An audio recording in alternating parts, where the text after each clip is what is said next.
Friends, ఈరోజు అయితే ఎర్రగుంట్లలోని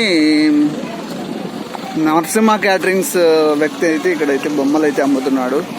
Vinayaka idols కోసం అయితే మనమైతే వచ్చాము. ఇక్కడ పెద్ద పెద్ద విగ్రహాలు అయితే ఉన్నాయి. సో విగ్రహాలను ఎత్తేదానికి అయితే క్రేన్స్ అయితే చాలా అయితే ఉన్నాయి. ఇక్కడ చూడండి,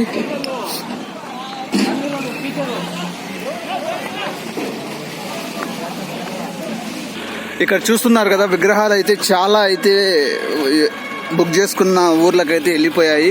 ఉన్న కొన్ని అయితే ఇప్పుడైతే కొన్ని క్రేన్ల సాయంతో చిన్న బొమ్మలు అయితే మోసుకుపోతున్నారు అనమాట. పెద్ద పెద్ద బొమ్మలు అయితే చూడండి, క్రేన్తో ఆ విగ్రహాన్ని ఇక్కడ ఎలా పెడుతున్నారో చూడండి.